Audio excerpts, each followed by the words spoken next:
Good morning! Good morning, story timers. It's me, Donna Vee, and I'm so excited to be here today. Today is Wednesday, March 3rd, and that means that, it means that we're here 10 to 11, Sunday through Friday, and I'm so pumped because we're live on Facebook and we are live on Periscope and on YouTube, and I'm here to say good morning to everyone so we can start our day in the most positive, peppy way possible together as a community, which I love. Can you believe it that only a few short days away, 18 days away, we will make 1 year together, story timers. We'll be here. Story time will be alive and kicking and reading and joyful for 1 year, March 21st. I cannot believe it. It's just, when I started this, I would never have thought that this was going to go more than just maybe a couple of days, couple of weeks. And then here we are together for a full year. I'm so excited. And I could not have done it by myself. Well, I could have, but it would have been even more strange if I was just sitting here by myself reading without you guys, because you make the magic happen. Good morning, story timers, all the way from Ryan, all the way from Ireland, all the way from Ryan, all the way from Ireland. Yeah. I have to say, I woke up this morning with a lot of gratitude, but I woke up a little groggy, apparently. And good morning, Frank Simon. Hello. Can I tell you what happened yesterday? I don't know if you saw it or not, but Ryan was going for his first shot, and he wasn't able to watch story time. So he plugged in all of the things that he would normally say ahead of time. Like, for instance, good morning, story timers, 2 of the same. I think actually it was 1 of each.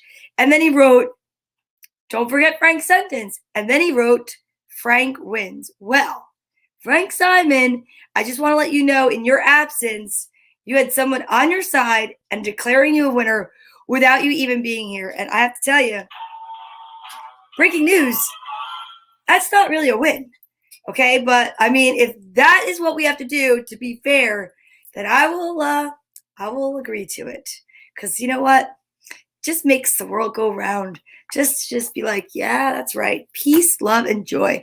Did you wake up with gratitude? I most certainly did. Anytime I wake up with gratitude. And then I practice my healthy habits. Healthy habits for me today were taking a shower, brushing my teeth, putting on clean jammies. I have to do laundry, which is why I'm not wearing my unicorn onesie today, because it's so important to remember that you need to stay clean. That's good. Good manners. Keep your hands washed. Keep your teeth brushed. Ooh, I will give you the win yesterday, base cells, but just wait. Today won't be easy. Well, I will say this. Today's letter is W, and won't be easy and win both start with the letter W. So let's just see what happens. I can't wait to see what's going to happen. All right. Well, you know that we like to welcome everyone. Then we definitely have to check out the letter of the day and see on the back of the letter W if perhaps there might be someone's name, because I love to say good morning to the kids. And you know that I have this amazing list of names, and this is what it looks like. And it just got to be so supercalifragilisticexpialidocious to read. Tracy Locke is in the house. Wonderful. That's right. I'm so excited that you're here, Tracy. I hope you stick around, Tracy, because you could maybe be the one that picks the page for the little yellow book. Maybe I'll just let you do it now in case you have to go somewhere. Winning is right. I am winning. And we are all winning together. And W is the letter for today. So when you look at the letter W, you might notice that the uppercase and the lowercase look very similar. And that's one of those letters that I always say, if this was a little seed, you could put it in the ground, you could plant it, you could water it, and it would grow up to be the big W. Not all the letters in the language, the English language, look like that, similar. What did we have yesterday? V. It's another garden member, because you see that? It looks exactly like its mate, only larger. I mean, isn't that amazing? But today, all right, I see you got the 17 there. Tracy Locke is picking 17 for the page in the little yellow book. I might have to just jump around today and actually do that vitamin segment sooner. I don't know, because I know Frank Simon probably needs a little extra time to come up with his alliterative sentence since he thinks he's going to beat me today. Well, who did you know? Oh, gosh, that's so much fun. Okay, so Willow, good morning. Do you know that if your name is Willow and you're watching, you are the only name on my list of W names? Now, in case someone out there is watching and they're saying, I know somebody named Wyatt, I know somebody named Wilma, just put it in the comments, and I would love to add it to my list. But other than that, look at all these kids' names. They are amazing. So many names. I have people that from all around the world. I have people that look and watch from France. That's Sue Fain. I have people that watch from Germany. Tabia, Max, and Luca. I have people from Maine. Penelope, Snow, and Nikki. I even have the cutest little names. Well, we've got Maggie. And we have Isaac. And they are in, I think they're in South Carolina. Not exactly sure. Hey, what's up, Michael Pucciarelli? Hey-oh. That's what it's not ooh yeah. Ooh yeah. What's up, Tim? How are you? I'm so excited that everybody's here this morning. This is going to be a magical morning. You know why? Because we're together. So who's ready to stretch it out and start our day off with the proper healthy habits, like getting ready to get all the wiggles out, wiggles, so that we can sit proper and listen to stories. All right, I'm going to put this over by Alphabet and his buddies, okay?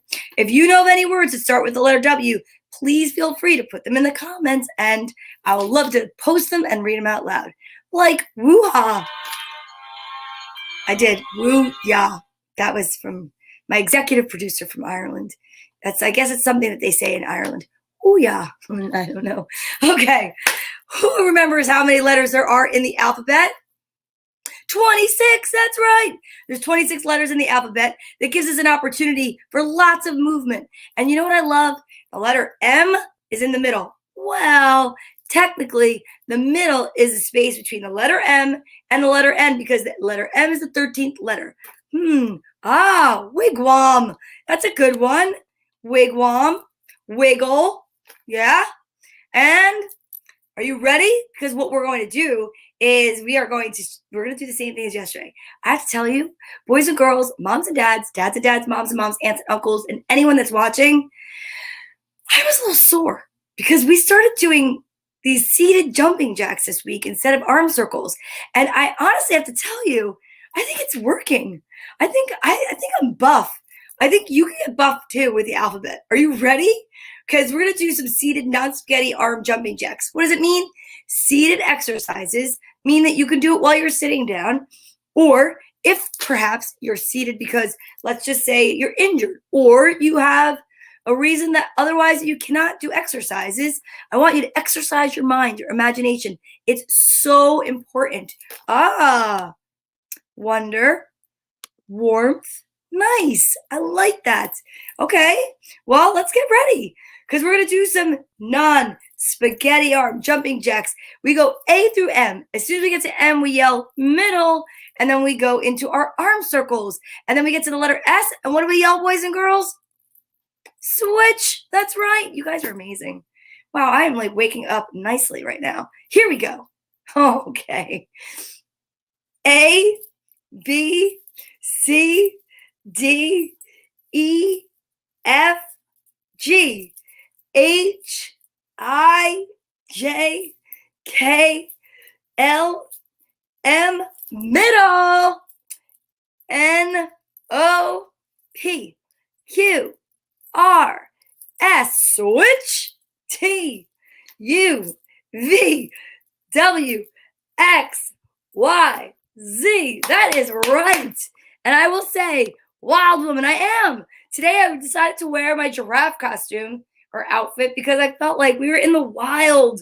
I love it. Tim just said, wickedly wild woman. And you know what, though? But it's easy to do, and it gets your energy up. It's such a good habit to get into in the morning. If that's all the exercises you do, so be it. I mean, at least you're practicing the alphabet, reciting it, because repetition is how you learn. All right. Speaking of repetition, one of my other favorite things that we do here on Storytime is we practice the ASL alphabet with Dina the Deaf Dinosaur. This book, I always say, should be in everyone's library. It is written by Carol Adebato, illustrated by Valentine. We read it every time we get to the letter D, and it is amazing. This is a tool that you can use in your classroom or home to teach about what it's like to be different, to be deaf, to be caring, to want to learn. And one of the things I love is that this is what the ASL alphabet looks like. My cousin Lauren is a sign language interpreter, and she helped me learn this many years ago, also in middle school. And then this is what it looks like when we use our human hand. But we know that our animal friends over in Dina the Deaf Dinosaur help us learn. And let me show you what it looks like. If you were an owl and you were practicing the ASL alphabet, this is what it would look like. Okay? So we're going to use this as our guide. Okay, ready? So right here on the page, you see the A is like this. So you're going to put your thumb up. Are you ready? Oh, my Aunt Cecilia is here. Good morning, Aunt Cecilia. She also is a master at doing the alphabet and ASL. She is great. I watch her and my cousin talk and communicate all the time. They communicate with finger spelling and sign language, and it's a miracle. It's amazing. Okay, are you ready? 1, 2, 3. A, B, C, D, E, F, like that, G, H, I, this is a fun one, J, K, L, M, 3 fingers over, N, 2 fingers over, O, P. It's like the K down this way. P, Q, R, S, T, U, V, today's letter, W, X, Y, and Z. Excellent. So today we have one name on the back of the W, so I should spell it. W, I, L, L, O, W. Right? There's a W at the end of the name. Yeah, that is right. Yeah, I did it. And if you did that at home, you should be super proud of yourself. Because if you practice the alphabet, if you practice the ASL alphabet, if you do the exercises, all while you're home, boys and girls, and no one is there to watch you do this, that is a character building exercise in itself. Because doing something because you want to do it and you say you're going to do it is so important. And I'm really proud of you for doing that. And it's a great way to start your day and learn something new and practice healthy habits. I think it's awesome. Oh, I see that now. Frank Simons put his alliterative sentence out, but I think perhaps I might have vitamin time first. What's up, vitamin time? V for vitamin. You know why?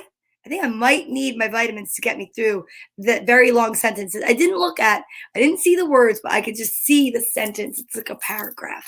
Oh, good morning, Teresa. How are you? How are you doing? Nice to see you. I am so excited.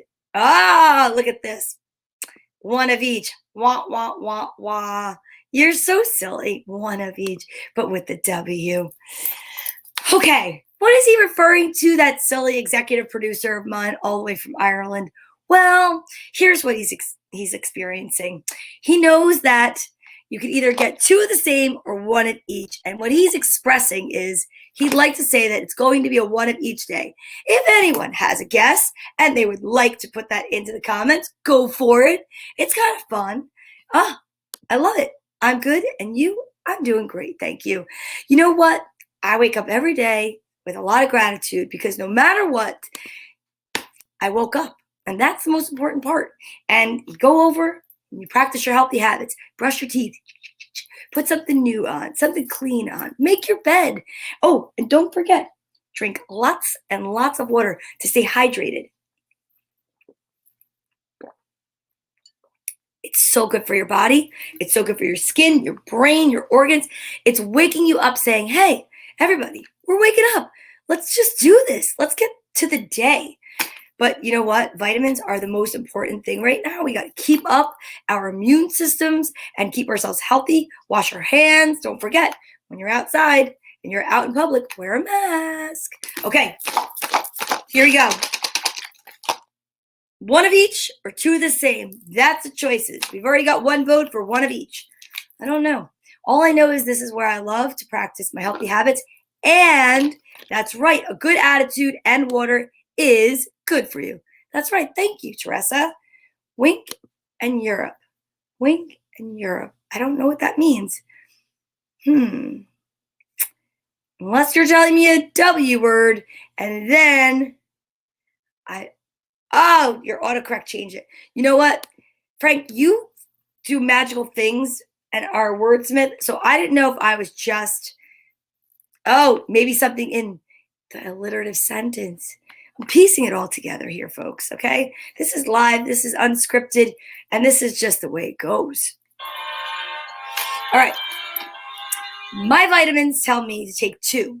That's the recommended daily dosage. Now, I want to say that I do think that they smell a little like candy, and they look a little like candy, but they're definitely not candy. So what I want you to make sure of is you only take the daily recommended dosage.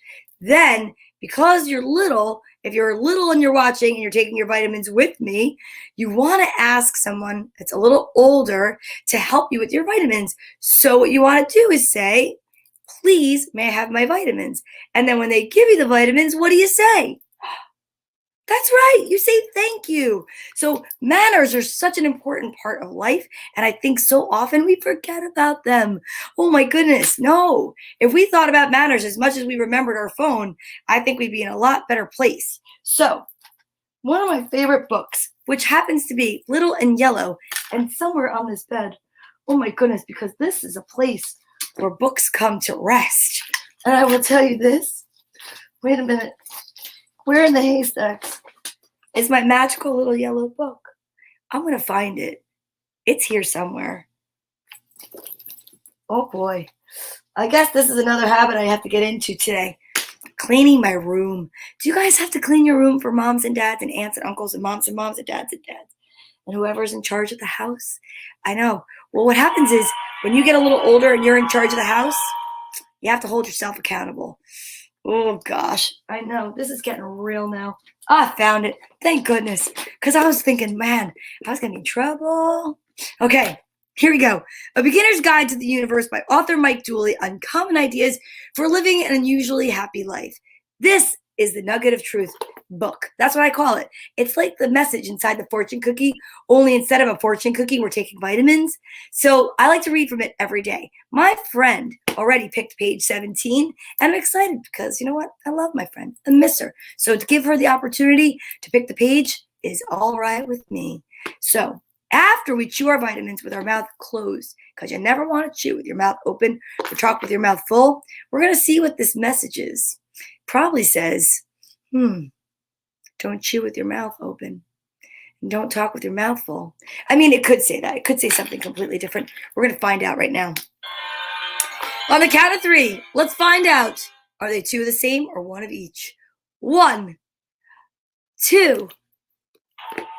Breaking news. 3. It is a 1 of each day. Wow, my hand was warm. I kind of melted my vitamins. But wow, it's a 1 of each day. That is amazing. I love it. Okay, here we go. I'm not going to use the book to cover my mouth. Nope, because I can do this, and so can you.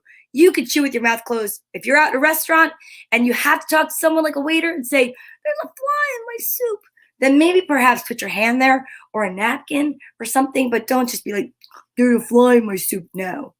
We want to get invited back to the restaurant. We want to go to the parties. We want to have fun and go to friends' houses and be polite. So you ready? This is a great way to practice it while taking your vitamins. 1, 2, 3.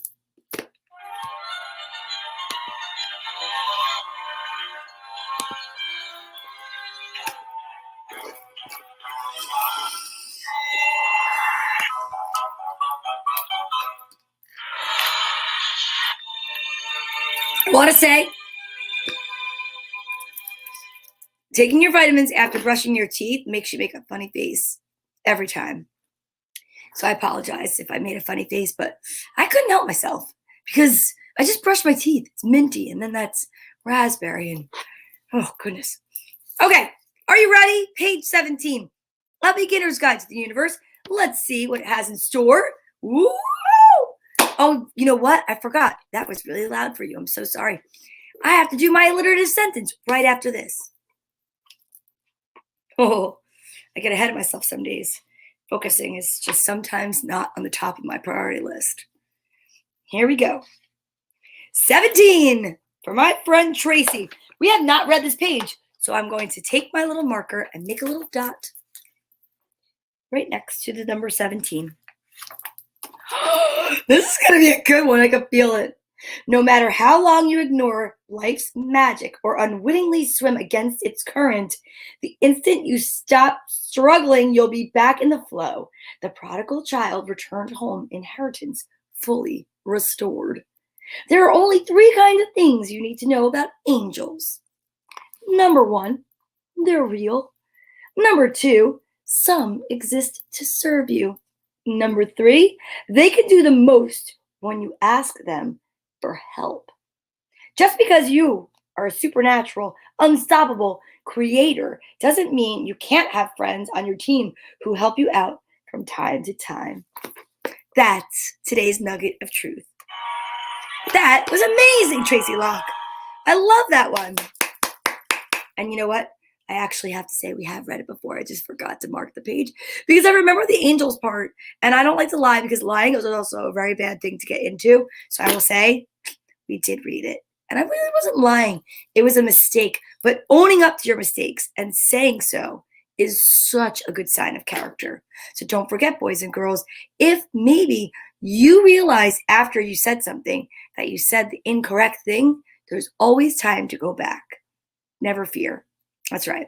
Okay, now we're going to go all the way up to Frank Simon's sentence and know that he's changing some words to wink and whirple. This is going to be a tough one.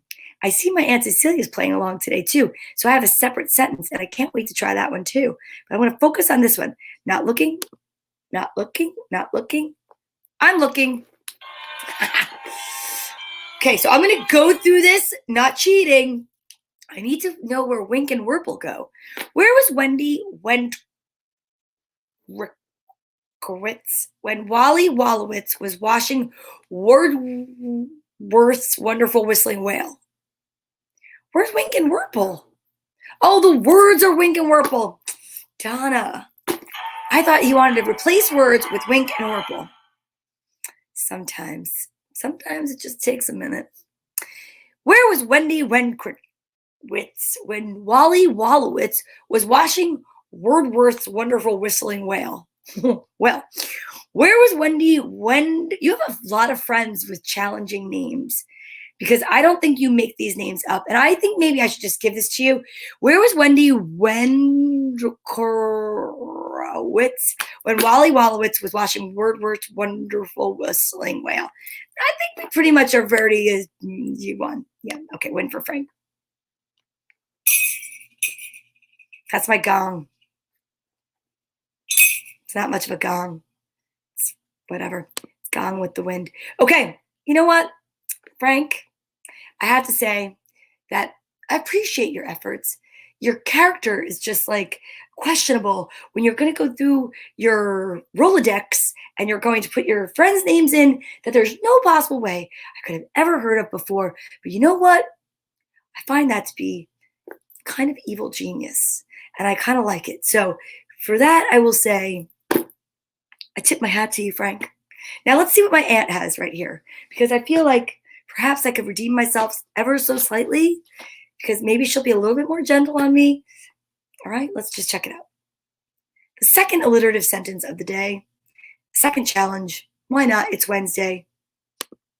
I'm not looking. I'm not looking.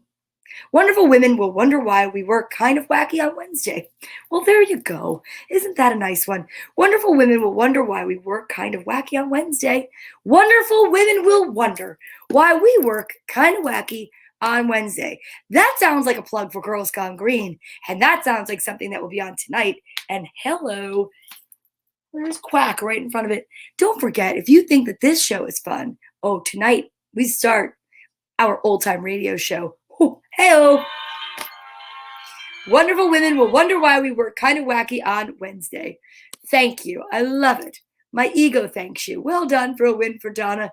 Aunt Cecilia, that was lovely. Frank, I think maybe you really should write a book of all of your alliterative sentences and publish it, because someone out there likes to practice just like I do, because it's fun. It's fun to use like your mind and to do tongue twisters and things like that. It's great exercise for the gray matter up top. All right. Now you know what we're going to do. We're going to exercise our ability to send out positivity, love, and light and energy for all the people out there that need some positive and uplifting energy. I'm not really sure who today we should focus on, but I think we should make the world a more gentle space. I think that we should practice kindness and we should send love and light out to every member of the whole wide world and not just specific people today. What do you think? Oh, you think we should send it out to women, do you? Well, I have to say that's a beautiful idea, but I want to send it out worldwide. But today's going to be Worldwide Love Day. March 3rd on Storytime is Worldwide Love Day. I want the whole entire universe to know that we're thinking of them so we can elevate the vibration of the global population. Yeah, I think witches. I like witches. Why not? Wonder Woman, witches, warlocks, anything that starts with a W. But I think that we could do this together. I think we should get out, who would be a really great deliverer of worldwide love? Anybody have any ideas? There's so many great characters back here. Maybe we'll get, well, let's see. My favorite letter from Mr. W. Daryl writes in the house. What's up, Daryl from California? I love that. I love that you're here, Daryl. Do you have anyone that you think out of our social distancing buddies we should bring out? I'm going to bring out a hug break, so this way you have a second to think and maybe write it in. But this beautiful little Liv is my squishmallow from my friends Liliana and Melanie, all the way from Massachusetts. They sent it to me in the mail. I love it. I could feel the hugs that are in it. It goes out to everyone, and maybe we could use Liv actually today. But I wonder who else we should. Yeah, I think that's what we're going to do. Thank you, Daryl. The whole wide world. And you know what? It is W, whole, wide, W, world, W. It's kind of like wrestling, but not. Okay, so that's what we're going to do. We're going to use Liv for the hugs and elephant so that no one is forgotten. We remember everyone is important. Everyone deserves love. And we're going to send out love and light to the whole wide world. I think that's a great idea. I'm excited. I'm really excited. Okay, so what I want you to do is to picture with me right now the whole entire world. Maybe you want to picture the globe. Maybe you want to picture an area that you're familiar with, something that is maybe your favorite place. Maybe you went on vacation somewhere, or maybe the rainforest. I don't know. Whatever works for you, okay? But I want you to picture it in your mind, and then I want you to put it in your heart, and then we're going to send a beam of light from my heart chakra to you and from your heart chakra to mine. What's a heart chakra? Well, you see it right here on Liv. Here's her little mind. Here's her little heart. And right around the same spot is her heart chakra. And you want to picture a beam of white light connecting us, just like a rope of white light, of peace and love. But the cool thing is that white light is more like a column, like a beam that's filled with so many things. I picture butterflies in mine and hearts and smiley faces. So much love. It's ridiculous, but it's not, because I think we can do that for each other every day and tip the scales to positivity always. So on the count of 3, And you know, if you don't have a social distancing buddy, what you could do, you could hug yourself by putting your right hand on your left shoulder, your left hand on your right shoulder, just like we do at the end of the show. But you could just give yourself a really good hug and think to yourself, you know what? Everything's going to be all right. So join me, won't you? Okay. 1 in your head, 2 in your heart, and 3 from your whole self and your heart chakra. Go.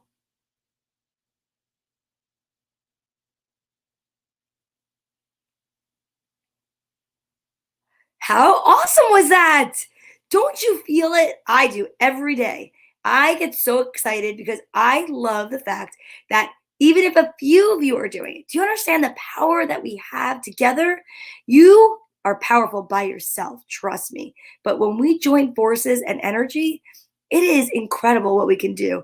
And we can bring joy to so many people. And don't forget, when you're walking down the street and you see someone and they look a little like, ho hum, you know, it's really good to do. Just look at them and send them love and light. They won't even know it hit them. And maybe the next thought in their mind is going to be a little bit more positive because you shared your positive energy. Yeah, that's right. I know. It's easy. Just send love to everyone. Okay. Thank you, Daryl, for that idea. Thank you, everyone, for joining me with that. And now we're going to breathe in our I am statements. What? You don't know what they are? It's your first time here? Well, I'll tell you what they are. Every day, what we do is we put our hands up in the air and we put our hands together and we bring down our deep breath and we say, I am, and then let it out and a positive word only. Now, I know some of you might be sitting at a desk in an office or a school, or maybe you're on a Zoom or you're in church, wherever you are. It doesn't matter, a bus. And that might be a little bit extra to do. Maybe you can't just go around doing this. I understand.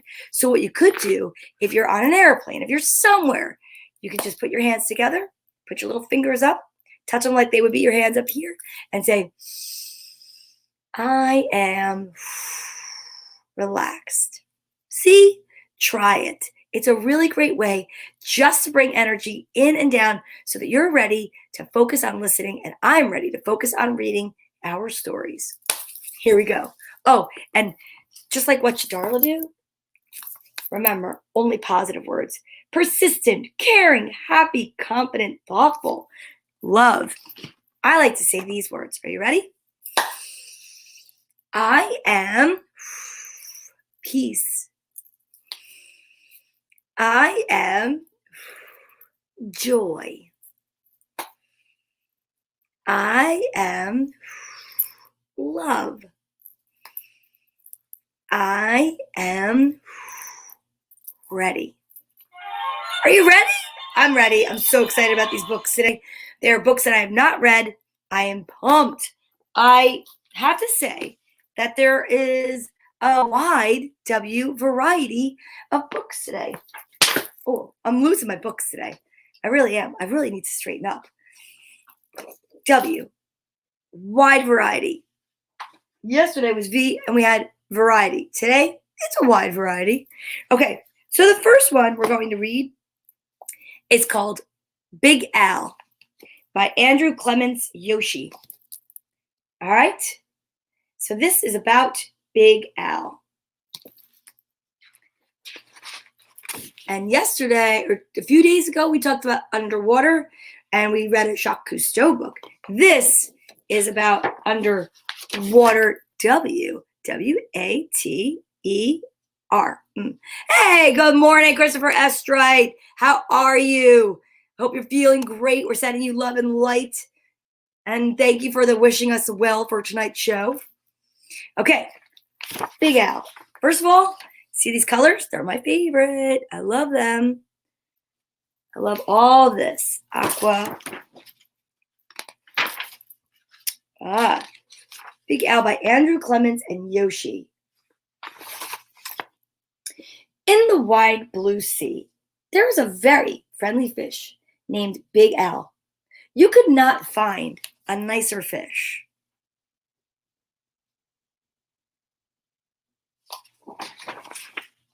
But Big Al was also very, very scary. Oh, look at him. Other fish seemed to have at least one friend. Some had many, but Big Al had none. He did not really blame the other fish. How could he expect little fish to trust a great big fish with eyes and skin and teeth like his? So Big Al was lonely, and he cried big salty tears into the big salty sea. See, there's the little fish. And there he is. Aw, he looks so sad. I tell you. But Big Al really wanted friends, so he worked at it. First, he tried wrapping himself up with seaweed. He thought it was a great disguise, but no one else did. Oh boy. He looks like he toilet papered himself.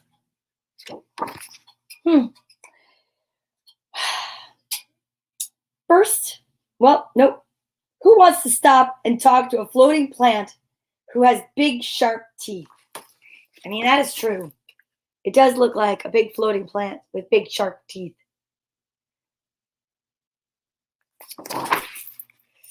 Then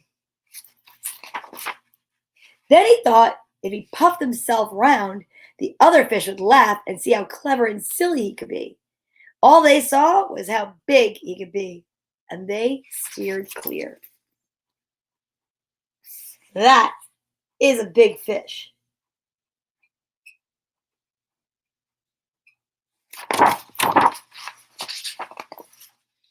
Very early one morning, Big Al went down to the bottom and flopped and wiggled himself into the sand until he was almost covered up. He looked much smaller, and when other fish came near, Big Al talked and joked with them, and he had a delightful time. But then one scratchy little grain of sand got stuck in his gills, and he, chew, he sneezed. When the clouds of sand cleared away, all of the other fish were gone. Oh, Big Al. Big Al even changed his color one day so he could look like he belonged to a school of tiny fish passing by. He bubbled along with them for a while, laughing and feeling like he was just one of the crowd. See him? He's made himself yellow. He's with everybody else. But he was so big and clumsy that when all the tiny fish darted to the left and then quickly back to the right, Big Al just plowed straight ahead. He went bumping and thumping right into the little fish. Before he could say, "Excuse me," good manners. Before he could even say, "Excuse me," they were gone. He was all alone again, sadder than ever. Oh, Big Al.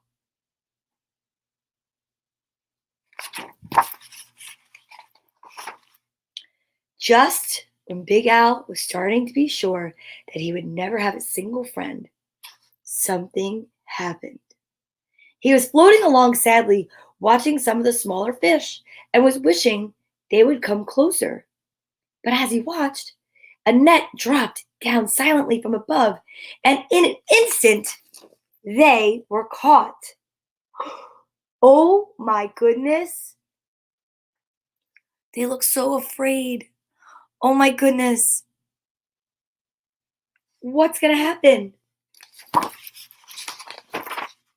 Big Al forgot all about being lonely, and he forgot all about being sad. His eyes bulged out bigger and rounder than ever, and with a mighty flip of his tail, he opened his mouth and charged straight at the net. The net was strong, but Big Al was stronger. He ripped right through it, and all the little fish rushed out through the hole. Wow! I have the chills. I'm so excited. He's saving all the little fish. When Big Al tried to turn around and go out of the hole, he got all tangled up in the net and he was stuck. Oh no! Look at his face. He looks so afraid. Oh no. The net went higher and higher toward the bright surface of the sea, and the little fish watched Big Al as he disappeared from above. I hope they're going to go up there. When the little fish were able to speak again, all they talked about was a huge, wonderful fish that saved them. How great to be free, but what a shame that the big fellow had been captured. What? Wait a minute. I'm not going to get upset yet. Just then, there was a tremendous crashing splash above them, and the small fish dashed away. Was it the net again? Whoa. Nope, not at all. It was Big Al. Those fishermen took one look at him and threw him right back in the ocean. Well,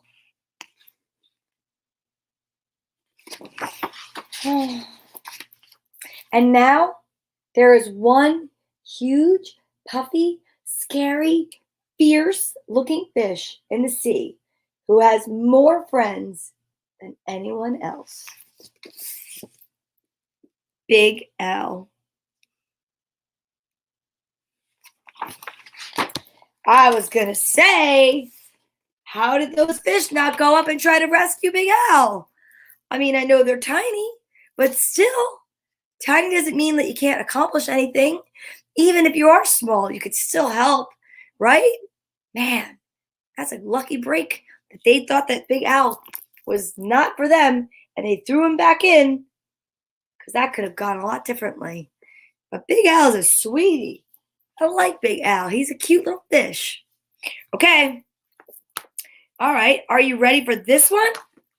This, I thought, would be a lot of fun. This is written by a local author. His name is Brian Ostrowski, and it's illustrated by Ashley Armbruster. It's called Blip the Bit and His Adventures in Retroville.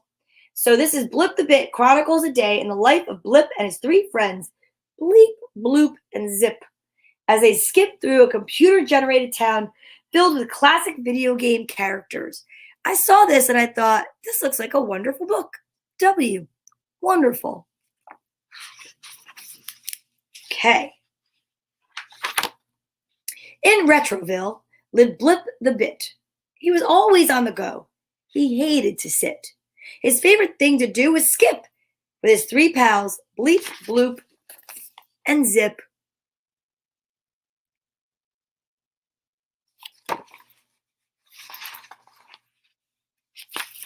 They skipped together all over town, past ping and pong and a balloon catching clown.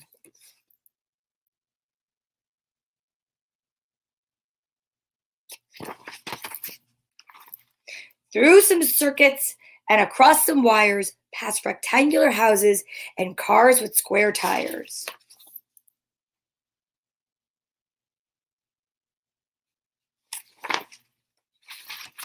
Past a red castle and a duck-shaped dragon, through a long winding maze in a checkerboard wagon.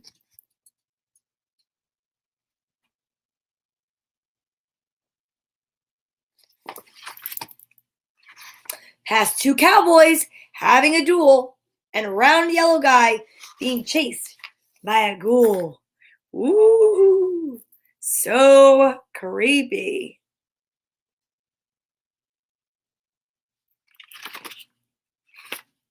They swung on a vine across a crock-filled lake, then skipped over a fire on a coiled-up snake.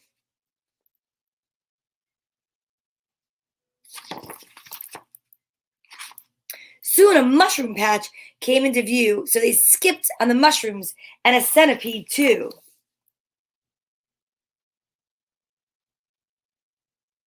I remember playing that game when I was a kid. They skipped past the old house, way up on a hill, and haunted or not, it gave them a chill. Woo!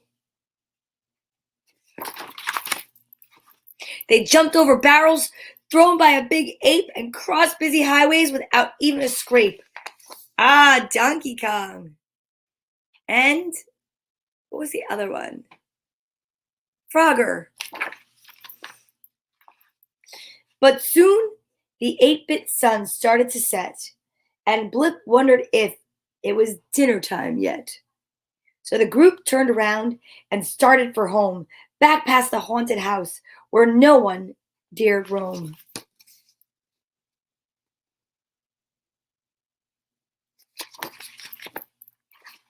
Back over the lake and the snakes and the fires, past the big ape and cars with square tires. Back past the castle, back past the dragon, back through the cave in their checkerboard wagon.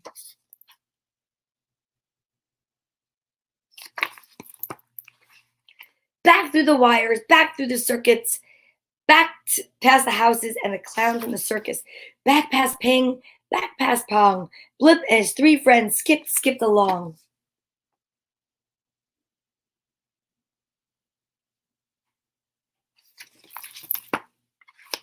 As Blip neared his house, he could hear his mom say, "It's time to come in. You've been outside all day."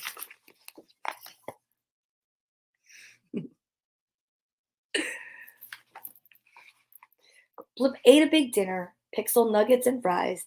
Then he lay in his bed and closed his square eyes.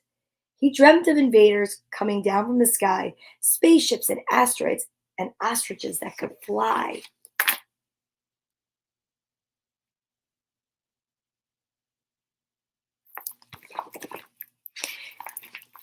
He dreamt of treasures secretly hidden and super fast race cars waiting to be driven.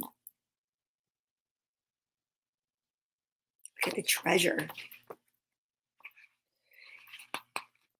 And the last thing Blip dreamt before he drifted to sleep was skipping tomorrow with Zip, Bloop, and Bleep. See that? Fun! It's a beautiful day outside. If you have the chance to get outside, you might want to go outside and skip around because it looks just like this outside without the squareness to the clouds, of course. Good morning, Jim Tomlinson. California's in the house. It's amazing. I love it. Another member of Storytime from LA, from the other side, the West Coast. I'm on the East Coast in Nutley, New Jersey, and that is actually where this author is from, Brian Ostrowski. Okay, are you ready for today's final book of the day? I thought this seemed like a very sweet book. It's called Grandmother Mary, written and illustrated by Elizabeth Uhlig. Uhlig. Uhlig. I think it's Uhlig. Now, you know, right? Oh, you're in Fresno. I think I knew that. I think you've told me that. I just think that, you know, I just really generalize everywhere I know. It's so bad. So that's amazing. You're in Fresno. How's the weather in Fresno? It's beautiful here today on the East Coast in Nutley, New Jersey. I wonder how everyone's doing. I'd like to ask everyone. I hope everyone's having an amazing day, good weather, and they're feeling good and healthy. Okay, so this book has a jacket. And you know what we do? We take the jacket off, we set it aside, and then we put the jacket back on when we're done reading our book. Grandmother Mary.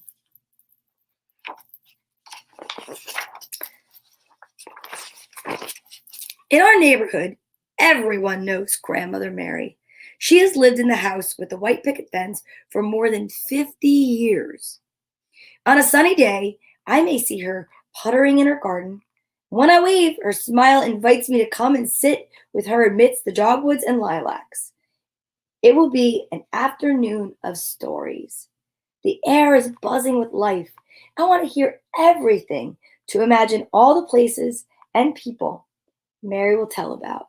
That sounds like a perfect afternoon. Mary speaks and I listen. Her dog and cat sit nearby and seem to be listening too. Here's Mary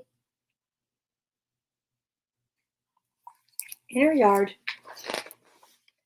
Mary's story takes us back to a long time ago when she was a little girl in New Haven, Connecticut. It was a time of the Great War, and her pa went away to fight.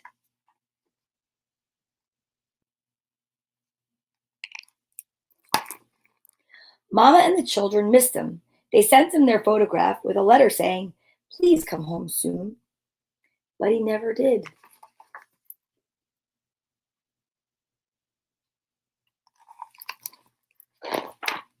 It was so hard for Mama to raise her children alone. She especially wanted her little girl to have a better life. Mama knew that Aunt Teresa, who had no children of her own, would be able to give Mary the best of everything. So Mary was sent to live with her aunt in a fancy brownstone house on Meadow Street in New Haven. Aunt Teresa was kind to Mary. She gave her a room of her own with a window that looked out over the garden. And there was a parlor with a baby grand piano for Mary's music lessons and a real gramophone.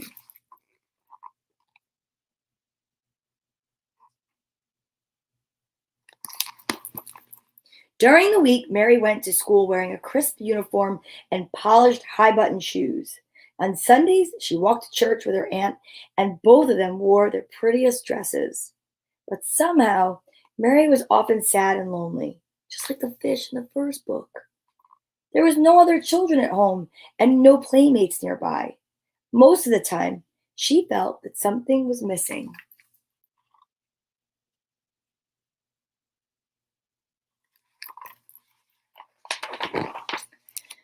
While Mary was growing up on Meadow Street, her mama met a kind gentleman from New York City. They fell in love. On the day they got married, he hugged all Mama's children and said, "You can call me Papa now."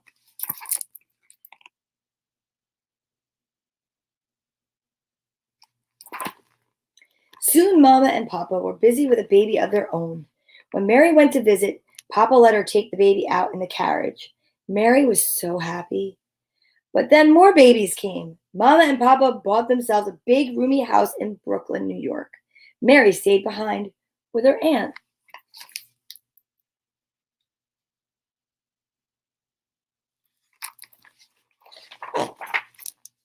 On Mary's 12th birthday, Mama and Papa came up to visit on the New Haven Railroad.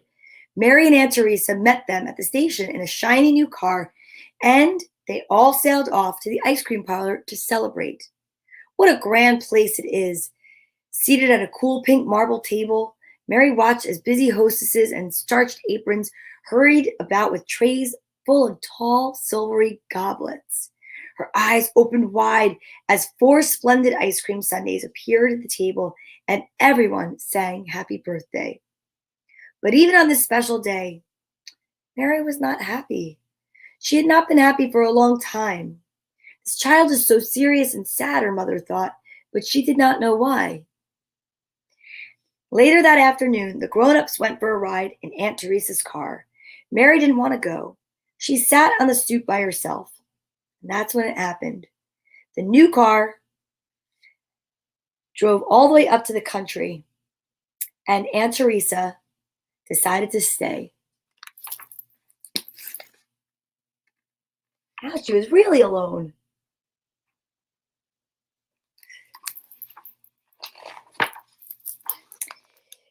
Mama and Papa brought Mary to live in the big house in Brooklyn. Mary would have plenty of company now because there were so many children at home. She would be busy too. There would be so much food to cook, hair to braid, and babies to feed. On Saturdays, Mary took the little boys and girls downtown, trooping like soldiers over the Williamsburg Bridge and back again. In the evening, she made them chocolate pudding and sang them songs she'd learned, like "Sweetheart of All My Dreams." All the children loved their big sister, and Mary loved them too.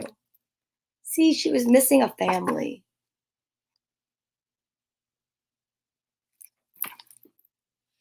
But as she was becoming a young lady, Mary felt somewhat restless. There must be something more that I can be, she thought. She went to work in a nearby hospital, caring for babies in the nursery and bringing trays of food to the patients. She looked very grown up in her blue uniform. And one day, a patient said to her, "Mary, why don't you go to school and learn to be a nurse?" Mary took some time to think it over, and at last she decided. Mama and Papa didn't want Mary to go away. Everyone would miss her, but Mary was determined. And when Papa brought her to the train, he kissed her goodbye and said, "Work hard, Mary, and promise us you'll come home once a month for a little rest." She promised. The nursing school was on Staten Island, and it seemed very far away to a 16-year-old girl. Mary did work hard and looked forward to her monthly visits home. She got used to riding the ferry and the train to get to Brooklyn.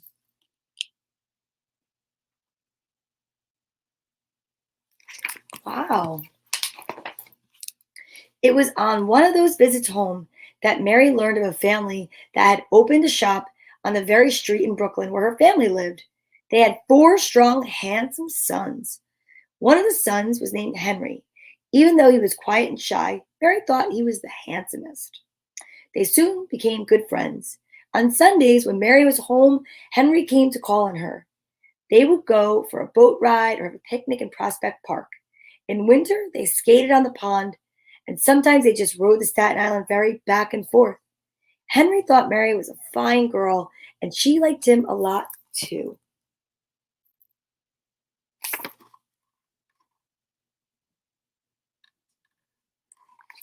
Hmm. But when Mary finished school and got her nurse's cap, work took her away again, this time very far from Brooklyn. Henry missed her. He sent her a letter asking when she would come home and what kind of work she was doing. Mary wrote back to him about her patients, little children who were very ill. So many of these children, she wrote, never have any visitors. Some of them are not only sick, they're lonely, and they need a lot of love. And she loved them as much as she could while she was there. The day came when Henry didn't want Mary to go away anymore. He wrote to her and told her he felt homesick for her, and he wanted her to be with him always. He signed his letter, "All my love, Henry." Early that autumn, as the leaves in Prospect Park were turning from green to gold, Henry said, "Let's get married." So there she is taking care of a little girl with a Raggedy Ann doll. And there's Henry, and he's writing to her. And they did. Henry and Mary moved into a sweet brick house in a busy neighborhood in Brooklyn. Henry went to work at his father's shop, and Mary made their home tidy and warm. Soon, they were expecting a baby. The very next year, a coppery curled little girl arrived. Henry and Mary were so excited about her that before long, there was a baby brother too. Aw, see that? They created a family of their own.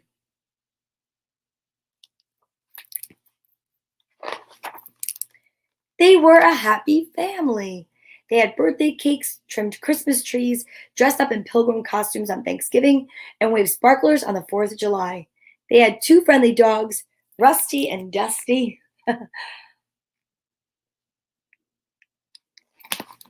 The children made friends at the playground, and together they roller skated up and down the pavement of their brick-lined block. On Sundays, whole families would stroll in Highland Park, the dogs and children galloping ahead on the green open spaces. One day, Henry sighed and said, "Our children need to live in a place with more grass and trees." Mary agreed. It was a gentle June day when they drove out of Brooklyn to find that place.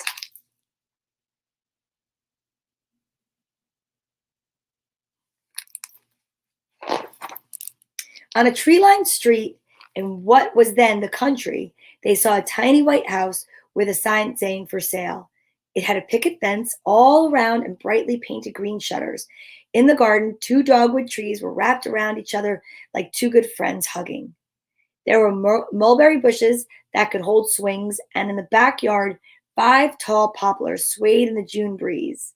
Henry immediately named them the dancing trees. Inside the house were cozy, charming little rooms, and the sun streamed in to show pink-petaled wallpaper. "That's the kind of house I want," Mary said, and so they moved in with their two children and Rusty and Dusty. Well, that's cool. My aunt says Highland Park was close to their house in Ridgewood. All summer long, fragrant lilacs, irises, and tall tiger lilies surrounded the house. In late summer, there was a rose of Sharon and honeysuckle. They were delightful days full of promise. Then autumn arrived. The children went to school, and the days grew quiet. Mary and Henry were glad that another baby was on the way. That winter, they had a beautiful baby boy. The house grew too. Henry added a porch out front. It had two long windows that Mary kept filled with decorations all during the year: paper shamrocks, Easter bunnies, jack o' lanterns, and the American flag. The next year, another baby boy came. The family was growing, and the house had to grow along with it. Henry built a fresh new room at the back where the honeysuckle bush had been, just in time for the new baby girl.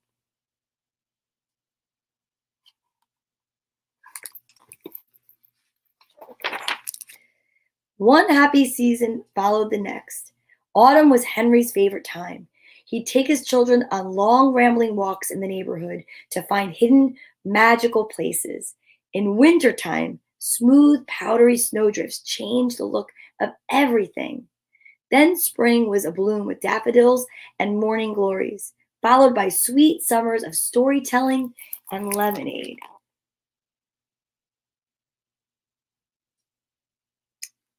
Thank you, Jess. How magical is that? Storyteller. It just said storytelling. Thank you. I so appreciate it. And there they are.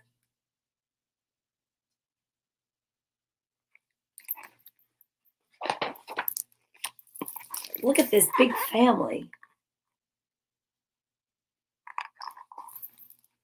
One by one, Mary and Henry's children grew up, got married, and had children of their own.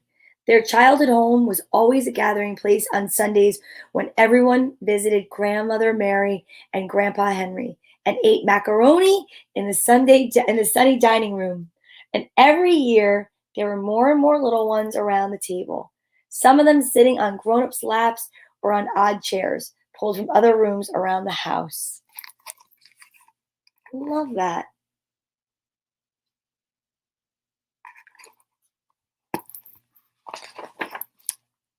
After dinner, Grandpa Henry would take the grandchildren out walking. He might look upward towards some strong branches and begin one of his stories.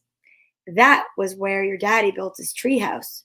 Or, this old mulberry tree held your mommy's first swing.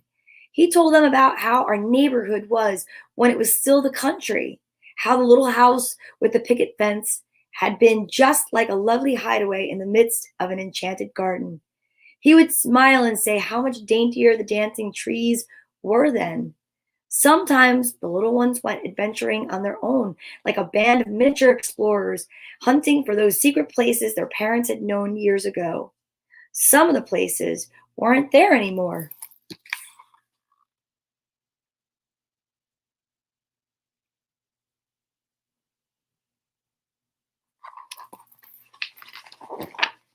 One winter morning, long after most of the grandchildren were grown up, Grandpa Henry died.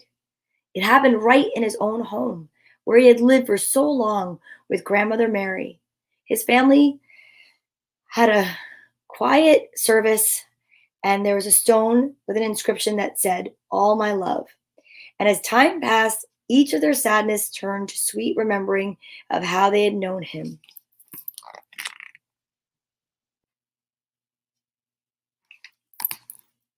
Grandmother Mary is at home now with her dog and cat.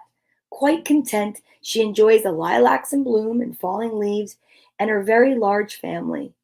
Grandmother Mary, so long ago, had been a solitary child.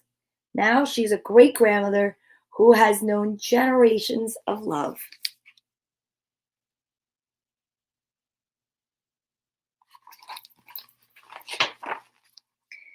I've enjoyed the gentle stillness of Grandmother Mary's backyard and the peaceful sweeping sound of the dancing trees. Birds are chirping, dusk is falling. The cat darts across the cool grass into a bush. Inside, a lamp in one small window throws a glow on sweet, familiar things: kitchen cupboards, soft, warm chairs.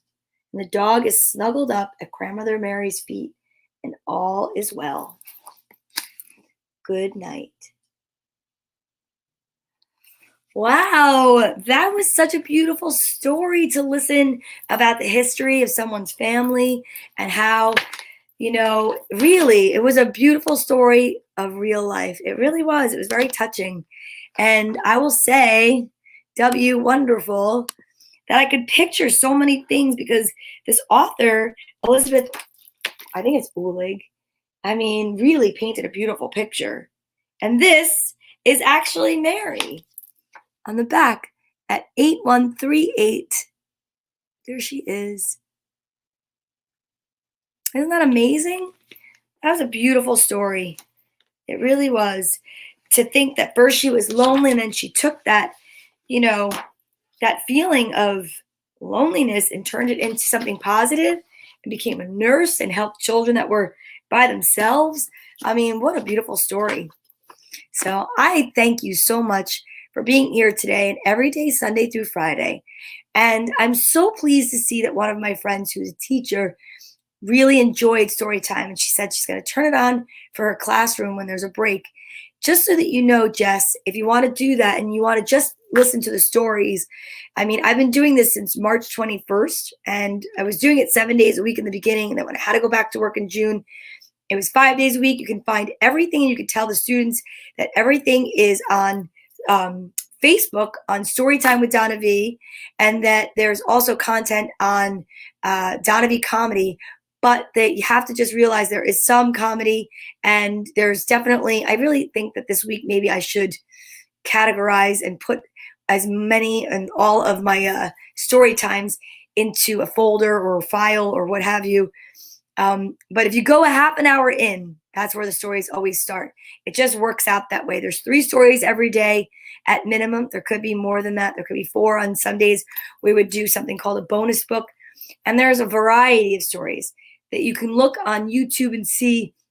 I used to take the books and take a picture of them in the morning and put them out there. And then sometimes I just would just pick books at random right before I'd come on. So please enjoy that. Let me know if you need books for your students in your classroom. I have books that I'm gathering up this week. I am donating some to a prison ministry so that the kids, their parents are incarcerated, will be receiving some books. But if you need some books for your students, I have books, and I'm willing to, not willing, I'm happy to, pay them forward as people did to me.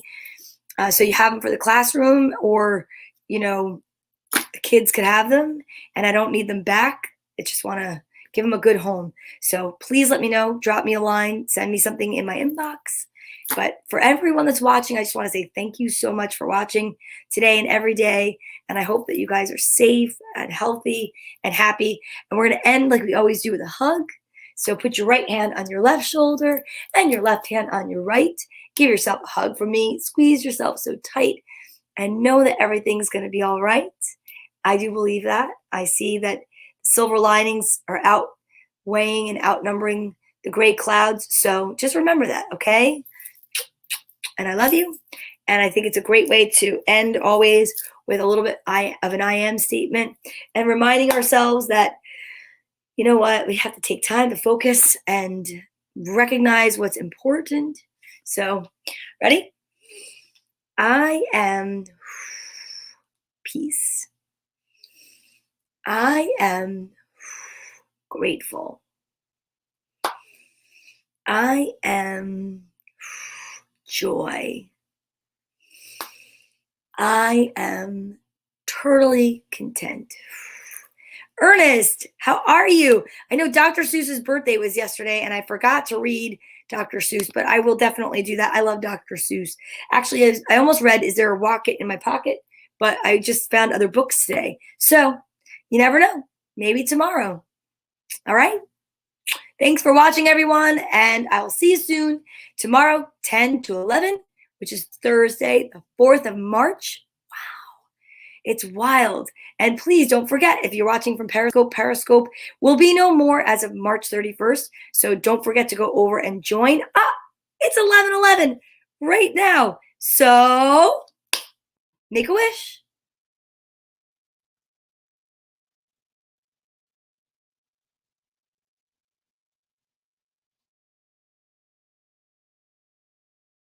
I wish you all the best day and for all of your wishes to come true. Bye.